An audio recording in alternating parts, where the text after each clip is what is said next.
AJPI, association d'assurés engagés et responsables, présente Sud Radio, le grand matin week-end, la force de l'engagement. Muriel Réus. Bonjour Muriel. Bonjour Jean-Marie. Aujourd'hui, on s'engage pour libérer la parole des enfants. On en parlera dans quelques instants avec votre invité, Laurent Boyer, qui est le président fondateur de l'association Les Papillons. On l'accueille avec plaisir sur Sud Radio parce que cette cause nous tient tous à cœur. Oui, parce que cette parole des enfants est trop souvent étouffée par la peur, la honte, l'incompréhension et surtout par un manque de confiance. Lorsqu'ils osent enfin parler comme beaucoup, se heurtent à l'incrédulité des adultes, comme si leur douleur n'était pas légitime, comme si leurs paroles ne pouvaient être sincères. En France, chaque année, les chiffres des violences infantiles sont terrifiants. Chaque année, 165 000 enfants sont victimes d'abus physiques, psychologiques, sexuels. Chaque jour, et plus précisément toutes les 3 minutes, un enfant est victime de violences. Tous les 5 jours, un enfant meurt sous les coups de ses parents. Et tous les jours, dans chaque classe, 2 enfants sont victimes de harcèlement scolaire. Ceux qui leur font du mal leur interdisent toujours de parler, leur font croire qu'ils ne seront pas crus. Et ceux qui les écoutent pensent souvent que leurs récits sont tellement incroyables qu'ils doivent être faux ou que ces enfants sont manipulés. C'est d'ailleurs l'une des dérives du syndrome d'aliénation parentale utilisée de manière toxique pour disqualifier la parole des victimes, en particulier celle des mères. Pire encore, certains adultes imaginent que les enfants confondent leurs fantasmes avec la réalité. Alors comment, dans ce climat de suspicion et de déni, pourraient-ils libérer leurs paroles? Comment, dans ce silence, pourrions-nous les protéger, les accompagner? Les études sont accablantes. Dans 60% des cas, lorsqu'un enfant révèle des faits de violence sexuelle, rien ne se passe. 70% des plaintes pour violences sexuelles sur mineurs sont classées sans suite et seuls 3% des auteurs présumés sont déclarés coupables par un tribunal. Ce déni humain, social, économique a été chiffré à 9,7 milliards d'euros chaque année. En France, 5,5 millions de personnes adultes ont subi des violences sexuelles durant leur enfance. Nous devons accompagner ces survivants, ces survivantes, pour éviter que ces violences ne se perpétuent. Nous devons éduquer dès le premier âge pour lutter contre ces violences structurelles. La Ciivise, lors de son premier mandat, a émis 82 préconisations pour briser le cycle des violences, pour améliorer en particulier la prévention et la prise en charge. Pourtant, ce nouveau gouvernement n'a pas jugé nécessaire de nommer un ministre dédié à l'enfance. Une forme de déni complémentaire, un déni politique qui s'ajoute au déni social. Et on en parle tout de suite avec votre invité qu'on accueille avec plaisir, Laurent Boyer. Bonjour, bienvenue à vous. Bonjour, merci. Bienvenue sur Sud Radio, président fondateur de l'association Les Papillons. Vous êtes l'invité de Muriel Réus. Bonjour Laurent. Bonjour Muriel. Alors vous savez évidemment de quoi vous parlez, Laurent, et pourquoi vous êtes engagé, parce que vous-même avez été victime d'inceste fraternel entre l'âge de 6 ans à 9 ans. Et vous avez d'ailleurs écrit un témoignage, tous les frères font comme ça. Quel a été l'impact de l'écriture de ce livre sur vous et sur les personnes qui l'ont lu? Eh bien, l'impact pour moi, ça a été de faire sortir la colère que j'avais en moi, qui coulait dans mes veines, comme la boue que mon frère avait fait rentrer en moi. Ça m'a vraiment permis de m'apaiser, non pas de pardonner, mais de plus être en colère et donc d'être à nouveau audible et de plus être aveuglé par ce que je faisais. Et quant aux personnes qui ont lu ce témoignage, ça leur a permis de se rendre compte que elles n'étaient pas toutes seules, puisque le témoignage, je l'ai publié en 2017. En 2017, on n'en parlait pas beaucoup. Flavie Flament publiait son livre en même temps que moi. Andrea Bescon était en train de travailler sur les chatouilles. Donc on était, ça paraît loin, mais pourtant, voilà. À l'époque, les victimes n'avaient pas grand monde vers qui se tourner. Et ça les a aidés de se rendre compte qu'on pouvait venir à la lumière et sans honte dire, voilà, moi aussi j'ai été victime et c'est pas pour autant que je vais me cacher. 2017, ça a été une année majeure, une année charnière. C'est d'ailleurs l'année où le mouvement MeToo s'est créé. Et d'ailleurs, vous dites, en parlant de ce livre et en vous adressant à votre frère, à toi maintenant de porter ce fardeau, à toi maintenant d'avoir honte. Puis après, vous avez fondé l'association Les Papillons. Alors, pour donner du sens à cette histoire personnelle, mais surtout pour tendre la main au milieu d'enfants victimes chaque année de maltraitance infantile. Pouvez-vous nous dire quelles sont les missions de cette association? Les missions de l'association Les Papillons, c'est d'essayer de rendre le sourire aux enfants. En fait, c'est de faire en sorte qu'ils puissent libérer leurs paroles le plus vite possible de toutes les formes de maltraitance dont ils sont victimes, pour qu'ils soient ensuite le mieux accompagnés, pour qu'ils deviennent des adultes cabossés, certes, mais debout. Donc c'est vraiment le but pour nous, c'est installer des boîtes aux lettres papillons dans les écoles, les clubs de sport et créer des maisons papillons pour accompagner cette parole libérée. Alors, cette boîte aux lettres des papillons, c'est une initiative unique, je dirais même lumineuse, pour aider ces enfants à libérer leur parole. Elle est arrivée comment, cette idée? Alors, elle est arrivée, j'intervenais derrière le documentaire sur France 5, dans Un monde en face. J'étais sur l'émission, sur le plateau. Et dans le documentaire, il y avait une petite fille qui s'appelait Lily, qui avait déposé plainte contre son grand-père pour des agressions sexuelles. Et dans ce documentaire, elle disait à quel point elle aimait les papillons, leur humeur, leur couleur. Et moi, ça a été comme un flash. Moi qui essayais de faire quelque chose pour aider les enfants, je me suis dit, mais c'est ça en fait. Quand on a été victime, et finalement, quels que soient les faits pour lesquels on est victime, on est prisonnier de notre silence, un peu comme dans une chrysalide, alors que tout ce qu'on veut, c'est libérer nos paroles, prendre notre envol pour devenir des papillons, et tout s'est mis en place. Un envol pour se libérer et retrouver un autre endroit où se poser et où reconstruire. Oui. Et alors, on les trouve où, ces boîtes aux lettres des papillons? Alors, les boîtes aux lettres, on les trouve dans les écoles. Elles sont installées quand on signe des conventions avec les mairies, et elles sont présentées aux enfants pendant le temps périscolaire. Et elles sont installées aussi dans les clubs de sport. En fait, on essaie de les installer partout où il y a des enfants, mais partout où on est en capacité de pouvoir retrouver l'enfant si jamais il nous a écrit un mot grave et pour lequel on a besoin d'un suivi de renseignements. Et alors, ces mots écrits par ces enfants, ils ont une spécificité, c'est-à-dire que c'est eux-mêmes qui les écrivent. Personne n'est venu brouiller, minimiser les messages ou les édulcorer. Je pense que ça, c'est aussi très important pour vous. C'est très, très important, et on le voit quand il y a des procès. Aucun adulte ne vient travestir la parole de l'enfant, puisque lorsqu'on reçoit des mots graves, on fait soit des signalements, soit des informations préoccupantes, et le mot qu'on reçoit de l'enfant part avec ce signalement. Et donc, en face, on a la justice ou les services sociaux qui récupèrent ces mots avec toute la fragilité de ce que l'enfant a pu dire, mais en même temps toute la force. Et ça, c'est plus fort que tout. Alors, une fragilité, une force, et puis surtout des mots qui doivent être sûrement durs à lire et durs à analyser. Vous avez à vos côtés des psychologues. Comment fonctionne l'analyse des courriers papillons? Nous, déjà, c'est simple. On a fixé un principe clair, c'est que dans le doute, on ne s'abstient pas. Quand on a un doute sur un mot, on fait le nécessaire derrière. Et tous les mots qui font état d'une situation grave et d'un danger immédiat font l'objet soit d'une information préoccupante auprès de la cellule de recueil d'informations préoccupantes du département, soit d'un signalement auprès du procureur de la République du département. Et puis pour tous les autres mots qui touchent au harcèlement scolaire, qui touchent à des violences un tout petit peu moins graves, nos psychologues envoient des préconisations aux personnes qui sont en charge de suivre un petit peu le déploiement sur place pour que l'enfant soit reçu en quelques minutes, pour qu'il sache qu'on a bien lu son mot et qu'on est là pour l'aider s'il a besoin.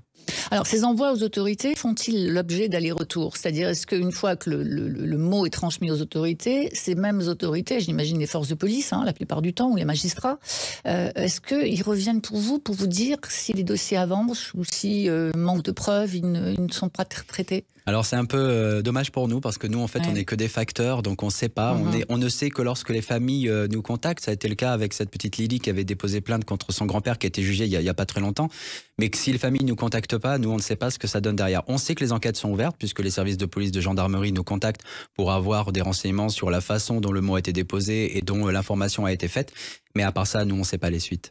Alors, dernièrement, on a eu un cas qui a beaucoup retenu l'attention, cette petite fille de moins de 3 ans qui venait de rentrer, qui était à la crèche d'ailleurs, qui a été frappée par une de des personnes qui étaient là, qui étaient censées s'occuper d'elle. Même sa maman n'a pas cru en sa parole quand elle est rentrée chez elle pour dire ce qu'elle avait subi. Comment vous avez vécu cet épisode, vous ? Eh bien, j'ai vécu cet épisode en me rappelant d'une phrase d'une personne que j'ai côtoyée pendant 3 ans, puisque je faisais partie de la Civise première formule. Édouard Durand dit cette phrase qui est fort juste, comme un principe de précaution, il faut croire les enfants. Et cette phrase m'a beaucoup marqué et je l'ai faite mienne, et je vois que dans ce cas-là, si sa maman l'avait cru, il y aurait peut-être pas eu ce qui s'est passé le lendemain. Quoi qu'il en soit, il est dommage qu'il ait été obligé d'avoir des images pour qu'on croie l'enfant. Je me dis que si personne n'avait filmé, cet enfant serait encore dans cette classe, cette institutrice serait encore en poste et rien ne se serait passé. Donc vraiment, je le dis, il faut croire les enfants. Il faut les croire, il faut les écouter. Et puis, alors, vous avez eu, au cours de l'évolution de cette association, un objectif très ambitieux, celui d'ouvrir une maison des papillons qui vient de voir le jour, à Perpignan, dans les Pyrénées-Orientales. Elle a ouvert le 23 septembre. Et vous dites que cette libération de la parole des enfants devait s'accompagner d'un lieu. pour les soutenir, les aider à se reconstruire. Alors, qu'est-ce qu'on trouve dans ce lieu? Dans ce lieu, on trouve de l'accompagnement psychologique avec nos psychologues qui font des consultations soit pour les enfants victimes, mais aussi pour les parents. Et elles le font aussi en téléconsultation pour pouvoir agir sur tout le territoire. Il y a des groupes de parole pour les victimes devenues adultes, mais victimes de l'enfance et pour leurs familles. Il y a des ateliers de prévention et de sensibilisation pour accompagner les parents, pour essayer de parler aux enfants de sujets pour lesquels on n'a pas toujours les mots, sur mon corps m'appartient, sur les notions de consentement. On a des ateliers pour les 3-5 ans et les 6-10 ans. Et puis on a de l'accompagnement juridique 2 fois par mois, gratuit, avec un cabinet d'avocats qui accompagne les personnes qui ont besoin de conseils, d'accompagnement juridique et qui peut même les accompagner dans des procès. Alors, si, pour les personnes qui nous écoutent, évidemment, il y a des parents, il y a des enseignants, des adultes qui sont en train de nous écouter et qui pourraient être en contact avec un enfant en détresse.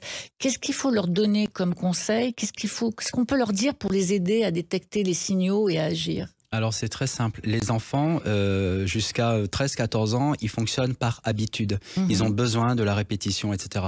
Et à partir du moment où on constate un changement dans l'habitude de l'enfant, dans ce qui est censé le rassurer, on doit commencer à se poser des questions, puisque c'est pas normal. Un enfant se rassure qu'avec les répétitions. Et quand il sort de ce schéma-là, on doit se poser des questions en disant comment ça se fait, c'est bizarre, il ne fait pas comme d'habitude.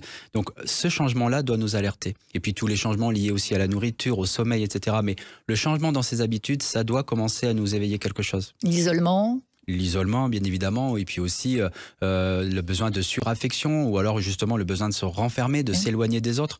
Donc voilà, tous ces signaux, la nourriture, les changements d'habitude, ces signaux par rapport à l'affectif doivent nous alerter. Alors, créer une maison des papillons, j'imagine que ça représente un investissement conséquent. Comment vous avez trouvé les aides financières pour construire cette maison? Nos mécènes, des mécènes privés, et puis on a aussi la chance d'être une association qui reçoit tous les ans beaucoup de dons des particuliers. On a vraiment tenu, nous, à s'appuyer sur des financements privés pour pouvoir aller vers ce qu'on voulait aller.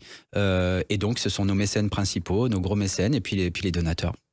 Alors, je l'ai dit tout à l'heure, le nouveau gouvernement n'a pas de ministère de l'enfance. Comment vous réagissez à cela? J'ai très mal réagi. J'ai vu qu'on a fait des choses pour l'intelligence artificielle.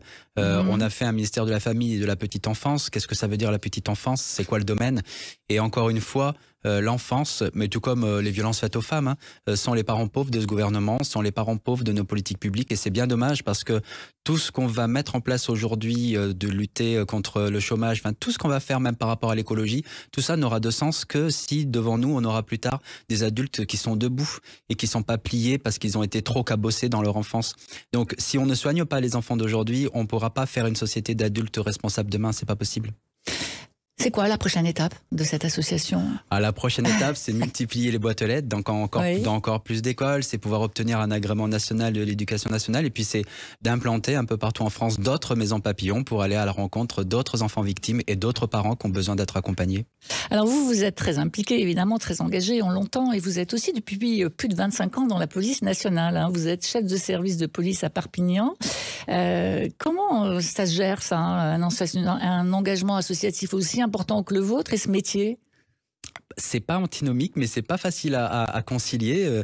Dès que je dois venir sur Paris, je pose des jours. J'ai l'avantage d'avoir une administration qui, quelque part, je pense, est assez fière de ce que je fais, donc qui me permet de pouvoir poser des journées et de pouvoir venir faire tout ce que je dois faire sur Paris. Mais non, c'est fatigant, puisque moi, je tiens à rester bénévole de mon association. Donc c'est fatigant, c'est travailler jusqu'à 2h, 3h du matin et se lever à 6h, travailler le week-end, travailler les vacances sur l'association, parce que c'est un sacerdoce, quelque part. Alors justement, ce sacerdoce, est-ce qu'un mouvement citoyen pourrait le soutenir? Si vous deviez faire un appel aux auditeurs aujourd'hui, vous leur diriez quoi pour s'impliquer dans cette lutte contre les violences faites aux enfants? Nous, c'est très simple. Il faut adhérer à l'association et comme ça, on peut aller expliquer le dispositif aux municipalités, puisque nous, on signe des conventions avec les municipalités. Et on a vraiment voulu...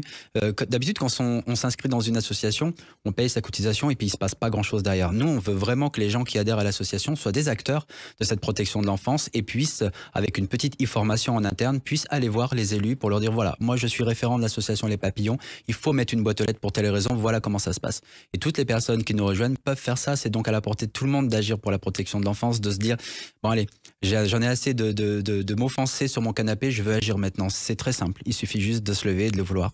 Alors pour agir, on écrit à contact@associationlespapillons.org. On vous appelle?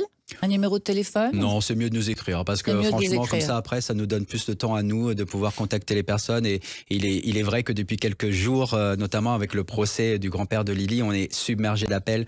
Donc, on aura plus de temps de pouvoir répondre par écrit aux personnes qui nous contactent. Quelques mots sur ce procès? C'est une petite fille qui, il y a 2 ans, a écrit dans une boîte aux lettres papillon en mettant un prénom, en disant que cette personne mettait sa partie du bas à lui dans sa partie du bas à elle. Il s'avère que c'était son grand-père. Elle a écrit le vendredi. Son grand-père a été interpellé le mercredi qui a suivi. 2 ans de détention provisoire. Il a été jugé fin septembre. Il a été condamné à 12 ans de réclusion criminelle. Donc, la preuve pour toutes celles et ceux qui en ont besoin, puisque parfois on a besoin de preuves que notre dispositif des boîtes aux lettres papillon fonctionne, puisqu'on a pu sauver 7 enfants et elle a pu permettre la libération de la parole de 2 de ses cousines dans sa famille. Donc, il est vrai que ça a mis beaucoup de lumière sur l'association. Les gens ont besoin de preuves, c'est bête, mais c'est comme ça. Et c'est la preuve que notre dispositif fonctionne. Alors, les gens ont besoin de preuves, et puis il y a beaucoup de témoins. Donc, moi, j'engage les témoins à témoigner et à ne pas rester silencieux, parce que être silencieux, c'est accepter que les violences puissent perdurer. Merci beaucoup, Laurent, pour cet entretien. Merci à vous, Laurent Boyer. Je rappelle que vous êtes le président fondateur de l'association Les Papillons. On rappelle aussi que l'association Les Papillons est facile à trouver sur Google. Ah oui, Google, comme ça, on verra le numéro de téléphone au cas où, mais sinon, comment écrire. Merci à vous, Muriel. On vous Merci, dit Jean-Marie. À dimanche prochain. À dimanche. Sud Radio, le grand matin week-end, la force de l'engagement, Muriel Réus. Avec AGP, association d'assurés engagés et responsables.